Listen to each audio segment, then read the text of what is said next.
देखो भाई, कल के लेक्चर में हमने क्या पढ़ा था। जो ब्लास्ट फर्नेस थी उसकी स्टडी हम लोग कर रहे थे, है ना। स्मेल्टिंग प्रोसेस हमने किया था। आयरन ऑक्साइड से आयरन को कैसे एक्सट्रैक्ट करेंगे, इन बातों पे हमने चर्चा की थी। लास्ट में जब आयरन एक्सट्रैक्ट हुआ था तो हमने वहां पे देखा था कि आयरन की भी 2-3 टाइप की फॉर्म निकल गई थी, है ना भाई। कौन कौन सी थी भाई? एक था कास्ट आयरन, एक था पिग आयरन जो मैंने आपको कल के लेक्चर के एंड में बताया था, और तीसरा था रोट आयरन। ये 3 टाइप के आयरन हमें मिले, cast iron, pig iron, wrought iron. ये सब क्या था? जो ब्लास्ट फर्नेस में मुझे आयरन ऑब्टेन हुआ था वो कितना परसेंट इम्प्योरिटी रख रहा था? 4% कार्बन और मैनी इम्प्योरिटीज, है ना। 4% कार्बन था उसके पास एंड मैनी इम्प्योरिटीज। कौन कौन सी? Like sulphur, phosphorus, silicon, manganese. इस टाइप की बहुत सी इम्प्योरिटीज भी थी, 4% कार्बन भी था, है ना। और इस आयरन को हमने क्या बोला था? Pig iron. ठीक है भाई। सबसे बेकार वाला आयरन अगर आपके दिमाग में आए तो कौन सा होना चाहिए? Pig iron. देखो, मैं आपको 2-3 बातें यहाँ पे आगे बढ़ने से पहले बता देता हूँ। जैसे आयरन, अगर आप सोच रहे हो कि सर लोहा तो हमने एक ही टाइप का देखा है, तो भाई जो अपने घर में हम वो अंडरग्राउंड टैंक जो बनवा लेते हैं वाटर के, है ना, उनका जो ढक्कन आता है, आपने देखा होगा वो ढक्कन एकदम बहुत ही बेकार आयरन का आता है। यूं भी बोला जाता है कि अगर इस ढक्कन पे अगर हम लोग ज़्यादा कूद वूद जाएं तो भाई ये ढक्कन टूट जाता है ना। लेकिन जो प्योर लोहा होगा ना भाई, वो टूटने की बजाय मुड़ता है, टूटता नहीं है ना। तो दिखेगा तो लोहा लोहा जैसा ही, इसमें कंफ्यूज होने की जरूरत नहीं है। बट क्या होगा कि अगर इम्प्योरिटी ज़्यादा है, उसमें इम्प्योरिटी ज़्यादा है तो ऑब्वियस सी बात है भाई, क्वालिटी कम होगी, है ना। इम्प्योरिटी ज़्यादा है तो कौन सा आयरन हो गया हमारे पास यहाँ पे? पिग आयरन हो गया। और उससे पहले मैं आपको एक बात और बता दूं, जैसे कुछ बच्चों के कुछ क्वेश्चंस थे, लाइक कि सर मैंने जब हेमेटाइट से आयरन को एक्सट्रैक्ट किया था तो हमने वहाँ पे जो कंसंट्रेशन मेथड था वो ग्रेविटी सेपरेशन यूज किया था। कुछ बच्चे कह रहे थे सर इलेक्ट्रोमैग्नेटिक सेपरेशन क्यों नहीं किया। तो भाई मैं आपको एक बात बताता हूँ कि हम लोग जितने भी टाइप, मतलब जितने भी और से मेटल इस चैप्टर में एक्सट्रैक्ट करते जाएंगे, वहाँ पे आपको एक बात हमेशा दिमाग में डाल के रखनी है कि जो भी मेथड हम लोग यूज कर रहे हैं, जो भी मेथड हम लोग यूज कर रहे हैं, वो मेथड आपका इंडस्ट्री लेवल पे इजी भी होना चाहिए, ज्यादा हार्ड नहीं होना चाहिए। ऐसा नहीं है कि मेथड यूज करने में हम लाल पीले हो जाएं और आयरन कुछ मिले ना, है ना भाई। तो मेथड इजी भी होना चाहिए और सबसे मेजर पॉइंट जो है वो इकोनॉमिकली भी भाई सुटेबल होना चाहिए। ऐसा नहीं है कि लोहा जितना निकले उतना मैं प्रोसेस में ही लगा दूं पैसा, तो उसका फायदा क्या हुआ? फॉर एग्जाम्पल मैं आपको एक बढ़िया सा एग्जाम्पल देके दिखाता हूं, है ना। अपने हरियाणा में एक बाबा चल रहे हैं, बाबा रामदेव, ठीक है, वही है डिमांड में काफी सालों से।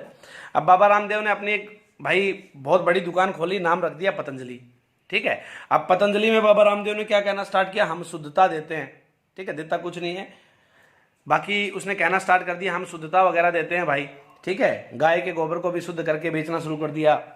गौमूत्र वैसे अच्छी चीज़ है भाई, पीनी चाहिए, बट उसको भी उसने प्योरीफाई करके बेचना स्टार्ट कर दिया।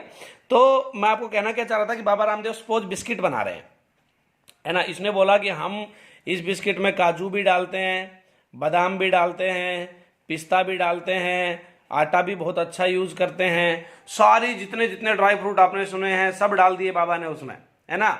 और उस पैकेट में डाले उसने 20 बिस्किट और उस पैकेट का कॉस्ट रखा 5 रुपए। महंगे महंगे ड्राई फ्रूट डाल दिए, 20 बिस्किट डाल दिए, 5 रुपए कॉस्ट रखा। तो क्या रिजल्ट आएगा इस पूरे प्रोसेस का? पूरे प्रोसेस का ये रिजल्ट आएगा भाई, बाबा की एक आंख पहले से बंद होती है, दूसरी और बंद हो जाएगी, है ना। क्योंकि भाई 20 बिस्किट बनाने में ऑब्वियस सी बात है उसने, बाबा ने 20 रुपए तो लगाए होंगे ना, तो पैकेट 5 में क्यों बेचे? ठीक है। लेकिन मार्केट में हमें इकोनॉमिक्स को भी अच्छे से दिखाना है। अब मैं अगर सपोज तुम जो लोहा निकाल रहे हो और से, वहां पे मैं महंगी से महंगी प्रोसेस यूज कर दूं, इकोनॉमिक्स को देखूं ही ना, उसके बाद जब लोहा निकला तो मैंने देखा कि वो लोहा मुझे 1 किलो लोहा 10,000 का बेचना पड़ेगा, तब जाके मेरी कॉस्ट पूरी होगी। तो क्या कोई खरीदेगा भाई? नहीं खरीदेगा। तो मार्केट का जो स्टैंडर्ड रेट है उसको भी मेंटेन रखना पड़ता है, इकोनॉमिक्स को भी ध्यान में रखना पड़ता है पूरे चैप्टर में। पूरे चैप्टर में सबसे इंपॉर्टेंट है इकोनॉमिक्स ध्यान में रखना भाई। जो भी प्रोसेस, इसमें कोई शक नहीं है कि किसी एक और से मेटल को एक्सट्रैक्ट करने में हम लोग बहुत सी प्रोसेसेस यूज कर सकते हैं, है ना। हम लोग इलेक्ट्रोमैग्नेटिक सेपरेशन भी यूज कर सकते थे, ग्रेविटी सेपरेशन भी कर सकते थे, लेकिन ग्रेविटी सेपरेशन में क्या था भाई, जो आपकी इंप्योरिटीज थी, जो हल्की थी, वो बह के आगे निकल रही थी, उसमें मैग्नेटिक हो चाहे नॉन मैग्नेटिक हो, दोनों निकल रही थी। लेकिन इलेक्ट्रोमैग्नेटिक में क्या था भाई, सिर्फ मैग्नेटिक इंप्योरिटीज जाती, है ना। अब दूसरी बात बच गई, जो नॉन मैग्नेटिक इंप्योरिटीज उसके अंदर बच गई, उसके लिए मुझे ग्रेविटी सेपरेशन कराना पड़ेगा, है ना। दो मेथड यूज करने पड़ेंगे, तो उसका फायदा नहीं है। इकोनॉमिक्स बहुत डिगमिगा जाएगी, बहुत ज्यादा खर्चा आ जाएगा, फिर लोहा मुझे सोने के भाव बेचना पड़ेगा, उसको कोई खरीदेगा नहीं। ठीक है भाई, तो इस बात को ध्यान में रखिए। जो भी मेथड आपके यहाँ पे यूज किए जाते हैं वो इकोनॉमिक्स को ध्यान में रख के यूज किए जाते हैं, इजी भी होते हैं, इकोनॉमिकली प्रॉफिटेबल भी होते हैं। अगर प्रॉफिटेबल ना हो तो हम उस मेथड को यूज करते ही नहीं है। ठीक है भाई, तो जितने भी मेथड है उनको सब दिमाग में रखें, बाबा रामदेव को दिमाग में रखें, सुबह शाम योगा करें, अच्छी चीज़ है, इम्यून सिस्टम को बढ़ाती है, आजकल उसी की सबसे ज़्यादा डिमांड है, पढ़ाई से ज़्यादा डिमांड भी आजकल इम्यून सिस्टम की चल रही है भाई मार्केट में।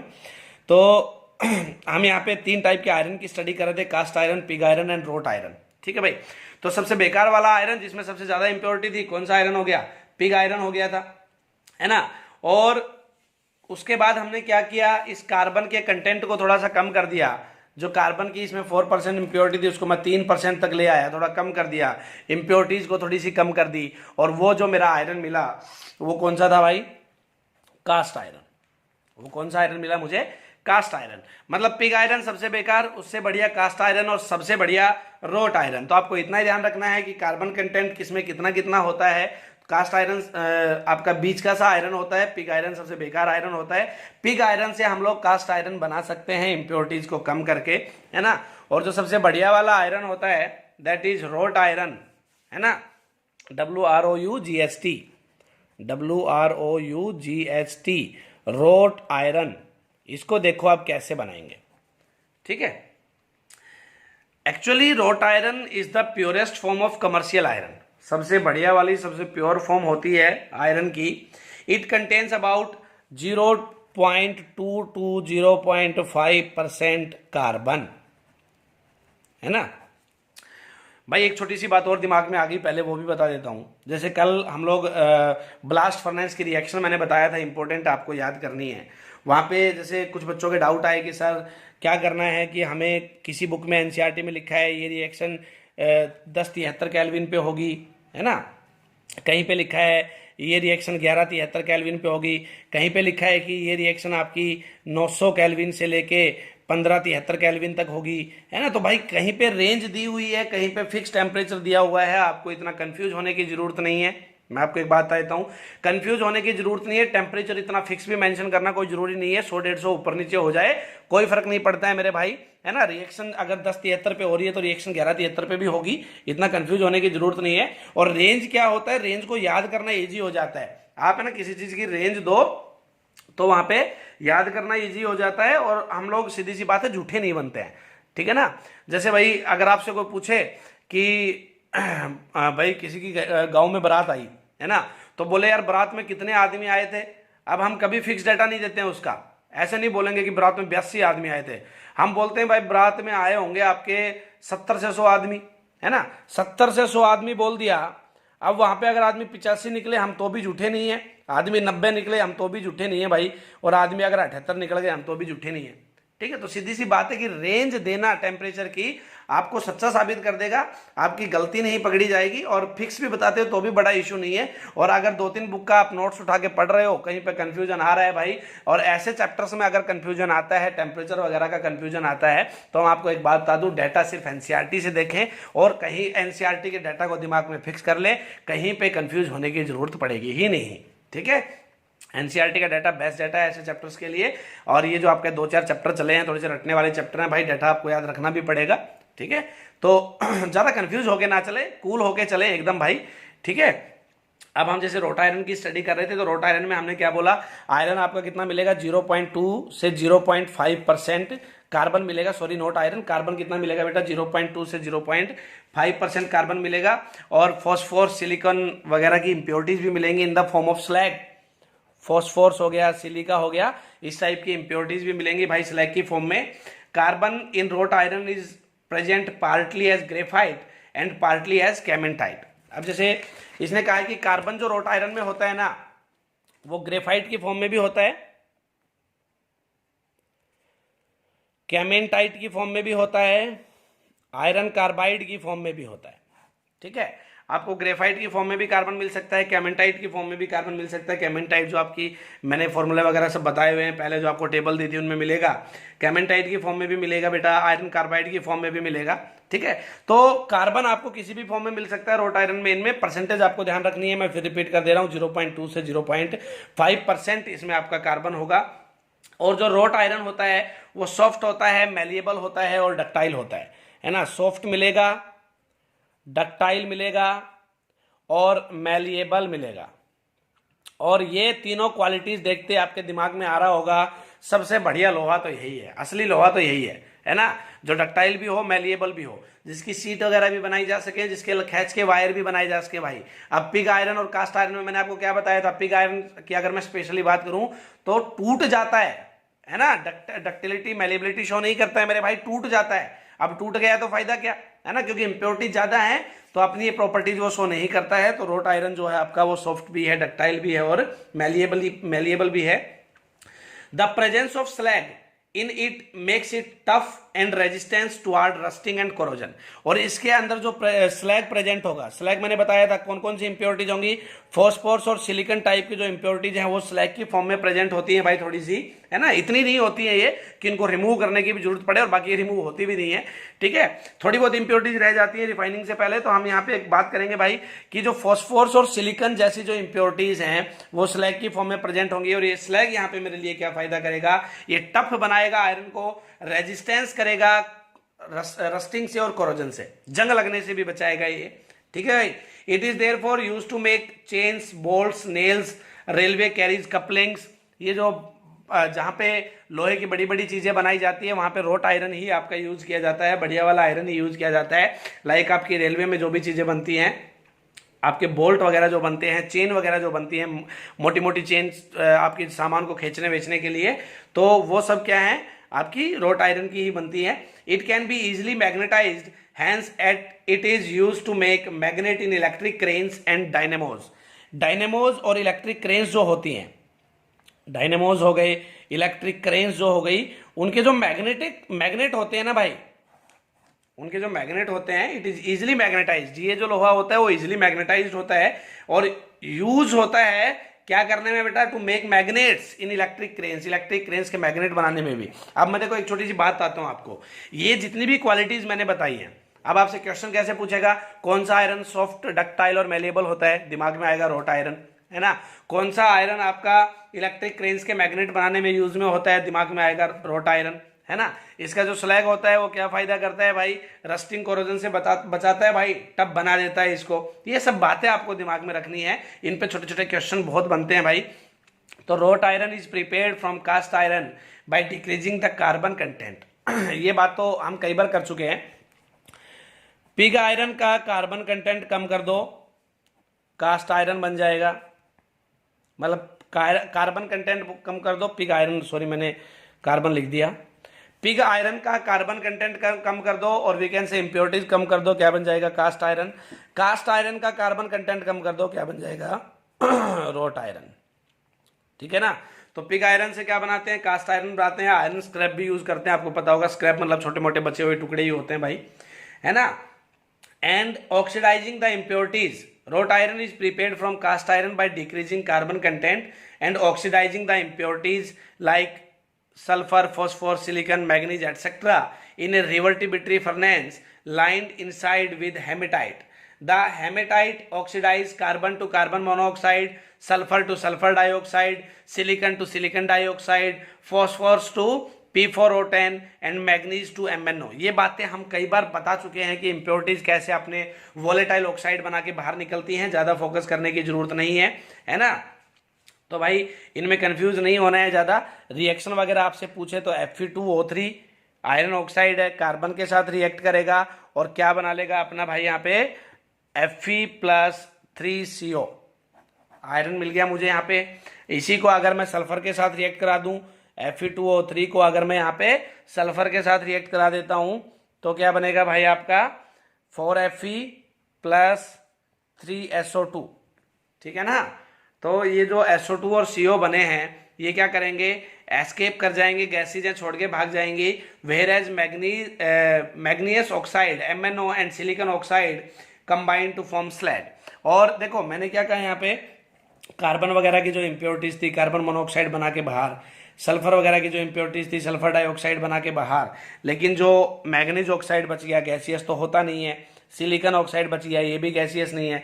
ये क्या करेंगे, दोनों आपस में कंबाइन होके क्या बना लेंगे भाई, मैग्नीशियस सिलिकेट बना लेंगे, मैग्नीशियस सिलिकेट, दैट इज MnSiO3। और यही क्या है आपका स्लैग है। स्लैग के थोड़े बहुत फायदे भी हैं, थोड़ी देर पहले हमने बताए थे। तो ये अपना स्लैग बना लेगा।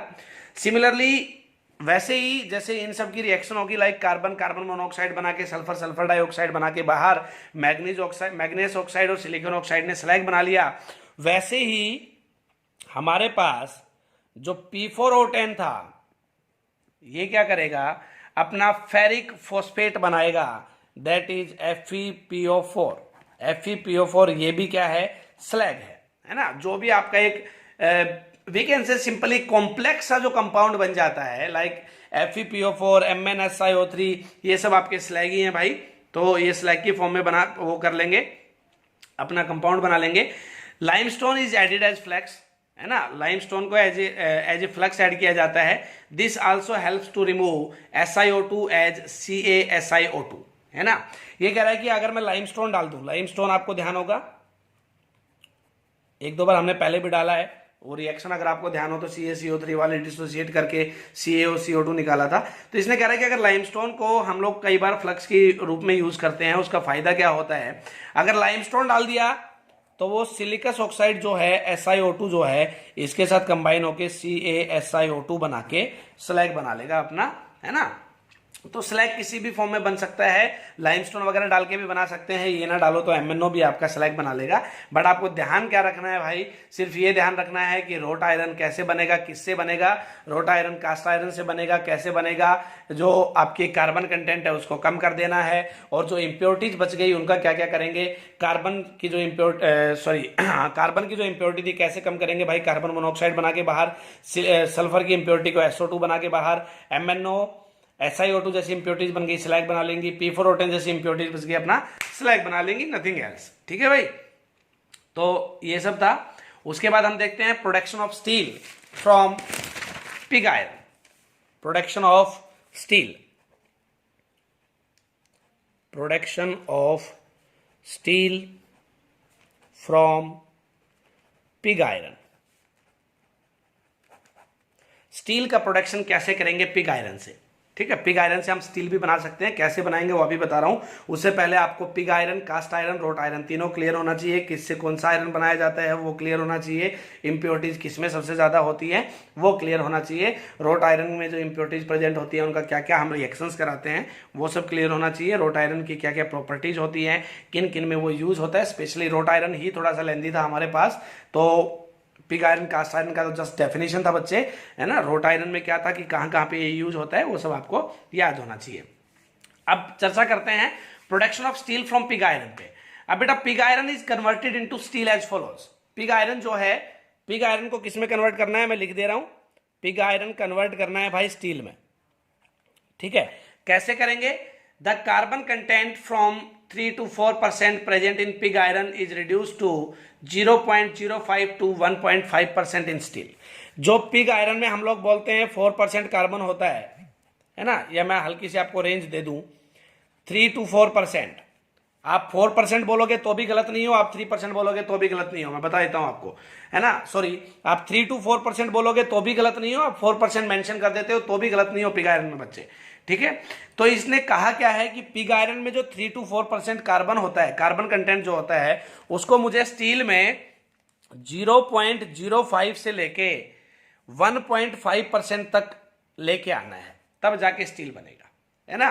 3 से 4% कार्बन को कितना कर देना है, 0.05 से 1.5% कार्बन कर देना है। The impurities of sulphur, phosphor, silicon, manganese etcetera present in pig iron, pig iron में आपकी जो सल्फर, फॉस्फोर, सिलिकॉन, मैग्नीज जैसी इंप्योरिटीज होती हैं, these are removed either by oxidising them to volatile oxides और थ्रो स्लैग फॉर्मेशन। वही बात जो मैं रोट आयरन में कर रहा था थोड़ी देर पहले कि इस टाइप को इंप्योरिटीज को या तो हम उनके वोलेटाइल ऑक्साइड बना के बाहर निकालेंगे, देखो कैसे निकाल रहे थे, ये निकाली दो इंप्योरिटीज वोलेटाइल ऑक्साइड बना के बाहर, और या फिर इनके स्लैग बना के बाहर निकालेंगे, देखो यहाँ पे स्लैग बना रखे हैं, ठीक है। तो या तो हम जो इंप्योरिटीज प्रेजेंट होंगी पिग आयरन में और हमें जब स्टील बनाना होगा तो हम उस इंप्योरिटीज को या तो वोलेटाइल ऑक्साइड बना के बाहर निकालेंगे बेटा, वोलेटाइल ऑक्साइड का मतलब ये है कि गैसियस फॉर्म में वो बाहर निकल जाएंगी, है ना, या फिर हम लोग उनके स्लैग बना के बाहर निकालेंगे। अलोइंग एलिमेंट्स, अलोइंग जो अलोय बनाते हैं, है ना, alloying elements such as chromium, manganese, nickel, vanadium, molybdenum, tungsten are added to obtain steel of desirable property. अब आपको पता है बेटा स्टील एलिमेंट तो है नहीं, है ना, स्टील एलिमेंट नहीं है भाई, क्या है ये, एक अलोय है। तो हमें क्या करना है, जब पिग आयरन से हम लोग स्टील बना रहे होंगे तो सबसे पहले तो कार्बन कंटेंट को कम करोगे, 3 से 4% को कितने पे लेके आओगे बेटा, 0.05 से 1.5% पे लेके आओगे। उसके बाद जो इंप्योरिटीज बच गई, छोटी छोटी जो इंप्योरिटीज बच गई, उनको वोलेटाइल ऑक्साइड या स्लैग बना के बाहर निकालोगे। उसके बाद जो आपके अलोइंग एलिमेंट्स हैं, लाइक क्रोमियम हो गया, मैग्नीज हो गया, निकल हो गया, टंगस्टन हो गया, जैसा भी आप लोग स्टील बनाना चाह रहे हो उस टाइप का एलिमेंट आप उसमें क्या करोगे, ऐड करोगे, है ना। ये डिपेंड करता है हमें स्टील किस प्रॉपर्टी का चाहिए, कैसी स्टील की स्ट्रेंथ होनी चाहिए, है ना, वो सब जैसा भी मुझे स्टील चाहिए उस हिसाब से मैं कोई भी एक पर्टिकुलर एलिमेंट उसमें डाल दूंगा। Although many processes such as Bessemer process, Thomas process, Siemens open hearth process, Siemens electrical arc furnace, ये सब प्रोसेसेस जो मैंने नाम लिए हैं बेटा, आपको नोट्स में नाम भी मिलेंगे, Bessemer, Thomas, Simon electric arc, ये सब आपका स्टील बनाने के काम में, स्टील बनाने की प्रोसेसेस है। सिर्फ नाम ध्यान रखने हैं, डिटेल में नहीं जाना है। हाँ, जो आपके किसी भी पर्टिकुलर इंस्टीट्यूट के जो मॉड्यूल वगैरह होंगे उनमें नाम देके पूछ सकता है, तो आपके ये सब नाम आपको ध्यान में रखने हैं। बट जो मोस्ट वाइडली प्रोसेस होता है, जो यूज में आता है स्टील बनाने के, that is BOP, basic oxygen process, basic oxygen process, ठीक है भाई। कौन सा प्रोसेस है भाई, बेसिक ऑक्सीजन प्रोसेस। जैसे मैंने आपको उससे पहले नाम बताए, बेसिमर हो गया, थॉमस हो गया, साइमन हो गया, साइमन इलेक्ट्रिक आर्क हो गया, ये सब प्रोसेसेस भी हम स्टील बना, मैं फिर रिपीट कर दे रहा हूं, सिर्फ नाम ध्यान रखना है, प्रोसेस क्या होते हैं डजंट मैटर, अपने सिलेबस में नहीं है ना, हेडेक मत लेना, मुझे पता है मेरे बच्चों का, तुम बहुत टेंशन ले जाते हो, सिर्फ नाम ध्यान में रखना है। और जो वाइडली यूज्ड प्रोसेस है स्टील बनाने का, that is BOP, basic oxygen process. इसमें होता क्या है थोड़ा बहुत बताते हैं। The furnace is charge with molten pig iron, furnace को चार्ज किया जाता है मोल्टन पिग आयरन के साथ। चार्ज करने का मतलब यह है कि उसमें मोल्टन पिग आयरन डाला जाता है, and lime and pure O2, है ना, क्या डाला, मोल्टन पिग आयरन डाला, मोल्टन पिग आयरन डाला, लाइम डाला, O2 डाला, ठीक है भाई। Molten pig iron, lime and O2 is blown over the surface of the metal at a great speed through water cold retractable lances, है ना, बहुत ज्यादा स्पीड से डालनी है ये चीजें हमें। लाइम और O2 इसके ऊपर, मोल्टन पिग आयरन डालने के बाद उसके ऊपर बहुत स्पीड से डालनी है बेटा, है ना। The O2 penetrates through the metal and oxidise the impurities rapidly. देखो सिंपल सी कहानी है, बीओपी में क्या करना है, मुझे मोल्टन पिग आयरन लेना है, लाइम लेना है, O2 लेना है। सबसे पहले हमने जो आपकी फर्नेस होगी उसमें मोल्टन पिग आयरन डाल दिया, उसके बाद लाइम और O2 को मैं क्या करूंगा, बहुत स्पीड से उसके ऊपर से डालूंगा, जिसकी वजह क्या होगी, जितना ज्यादा O2 उसके ऊपर से जाएगा उतना ही ज्यादा वो वहां पे एडजॉर्ब होगा, उस मोल्टन पिग आयरन में उतने ज्यादा क्या होगा बेटा, एडजॉर्ब होगा। अब जितना ज्यादा एडजॉर्ब होगा वो उसके अंदर पड़ी हुई इंप्योरिटीज को उतना ही ज्यादा ऑक्सीडाइज करके उनके वोलेटाइल ऑक्साइड्स बनाएगा, है ना, और उतना ही ज्यादा आपका पिग आयरन क्या होता जाएगा, स्टील में कन्वर्ट होता जाएगा। मतलब कार्बन कंटेंट और इंप्योरिटीज क्या होती जाएंगी, कम होती जाएंगी बेटा, है ना। वो आपका कैसे किन किन इंप्योरिटीज के साथ मिलके कौन कौन सी रिएक्शंस बनाएगा, जैसे कि वही आयरन के साथ मिल गया आयरन ऑक्साइड बना लेगा, कार्बन के साथ मिल गया कार्बन डाइऑक्साइड बना लेगा, फॉस्फोरस के साथ मिल गया P4O10 बना लेगा। ये कई बार रिएक्शंस रिपीट हो चुकी हैं, अभी मैं नहीं करूंगा बार बार, बट आपको नोट्स में मिलेंगी कि वो किसके साथ रिएक्ट करके क्या बनाएगा, तो आपको ये ध्यान रखना है। है ना। बीओपी में क्या होता है, फिर रिपीट कर दे रहा हूं, मोल्टन पिग आयरन से फर्नेस को चार्ज करेंगे, लाइम और O2 को क्या करेंगे, स्पीड से उसके ऊपर से बहाएंगे, जिसका फायदा क्या होगा, हमें O2 उतना ही ज्यादा आपका मोल्टन पिग आयरन में एडजॉर्ब होगा और इंप्योरिटीज को ऑक्सीडाइज करके बाहर ले आएगा। When all the impurities are removed, the required alloying elements are added to product steel of desirable properties। और जैसे ही आपकी सारी impurities रिमूव हो जाएंगी वैसे ही हम उसमें क्या डाल देंगे बेटा, जो मैंने आपको बताया था, क्रोमियम, मैग्नीज, निकल या टंगस्टन, कुछ भी आपका एक अलोइंग एलिमेंट डालेंगे, जैसा आपको स्टील चाहिए वही एलिमेंट हम उसमें ऐड कर लेंगे। ठीक है भाई। अब छोटी सी बात और करते हैं कि हम लोग O2 को ही क्यों यूज करते हैं, यहाँ पे एयर को यूज क्यों नहीं करते, है ना। एयर भी तो यूज कर सकते हैं, लेकिन मैंने यहाँ पे आपको प्योर O2 ही क्यों बोला, है ना। एक तो प्रोसेस का नाम देखो, बेसिक ऑक्सीजन प्रोसेस, तो प्योर O2 ही क्यों बोला भाई, उसके दो फायदे हैं। The process is fast and can produce about 300 ton of steel in about 40 minutes. अगर O2 लेते हैं तो प्रोसेस क्या होगा, बहुत फास्ट होगा। एयर अगर लिया तो मुझे चाहिए तो ऑक्सीजन ही ना भाई, उसमें बहुत सारे और भी आपकी गैसेज प्रेजेंट होंगी, तो रिएक्ट करना थोड़ा मुश्किल हो जाएगा ऑक्सीजन के लिए इंप्योरिटीज के साथ, तो मतलब प्रोसेस मेरा बहुत स्लो हो जाएगा। अगर प्योर O2 लेते हो तो प्रोसेस बहुत फास्ट हो जाएगा, और इतना फास्ट कि हम लोग 300 टन जो है वो स्टील बना सकते हैं बीओपी से इन 40 मिनट्स। ठीक है बच्चे, 40 मिनट्स में हम इतना स्टील बना सकते हैं। दूसरा, इट गिव्स प्यूरर प्रोडक्ट, और ये क्या देगा बेटा, प्योर प्रोडक्ट देगा। अदरवाइज एयर लेते हो तो कोई और गैस फंस के खड़ी हो जाएगी भाई, है ना। तो हम सीधा बोलेंगे कि ये प्योर प्रोडक्ट देगा, और जो आपका सरफेस होगा प्रोडक्ट का वो फ्री होगा नाइट्राइड वगैरह से, है ना। सब के आपने ऑक्साइड बना के बाहर फिकवा देगा ये प्योर ऑक्सीजन, तो आपका सरफेस फ्री होगा नाइट्राइड वगैरह से, प्योर प्रोडक्ट देगा, और प्रोसेस क्या होगा आपका, फास्ट होगा। तो इसलिए हम एयर की बजाय क्या यूज करते हैं, बीओपी में ऑक्सीजन यूज करते हैं बच्चे। ठीक है, तो हम लोग रोट आयरन, पिग आयरन और कास्ट आयरन की आज स्टडी करेंगे, और हम लोग स्टील कैसे बनाएंगे पिग आयरन से, उसके ऊपर आज हम अपने पूरे दिन में स्टडी करेंगे। अब भी मैं आपको कोई असाइनमेंट नहीं दे रहा हूं, है ना, क्योंकि असाइनमेंट आपके ऊपर वर्क प्रेशर, मेरे हिसाब से इस वीक मैंने आपको असाइनमेंट बहुत ही कम दिए हैं, दिए ही नहीं है। वजह यही थी कि थोड़ा सा रिलैक्स भी फील करो यार, है ना। ज्यादा हेडेक मत लो काम की, हेडेक लो पर इतनी मत लो बेटा कि वो टेंशन बन जाए, है ना। जितना वो आपने हरियाणवी में एक बात बोले हैं, सुहावता सुहावता काम करो, है ना, जिससे हमारा सिलेक्शन भी हो और जिससे हम ज्यादा टेंशन में भी ना आए। डेटा में अगर कहीं कंफ्यूज होते हो तो हर एक सब्जेक्ट में एनसीईआरटी को उठाओ भाई, एनसीईआरटी का डेटा याद रखो। ठीक है, और आगे आने वाले लेक्चर में हम लोग पढ़ेंगे extraction of copper from cuprous oxide. ठीक है भाई, उसकी हम स्टडी करेंगे भाई। उसके बाद हम स्टडी करेंगे extraction of zinc from zinc oxide, और फिर हम पढ़ेंगे इलेक्ट्रोकेमिकल प्रिंसिपल्स ऑफ मेटलर्जी। तब तक आप जो आज का लेक्चर है उसको प्रॉपर दिमाग में सेट कर लेना बेटा। Thank you.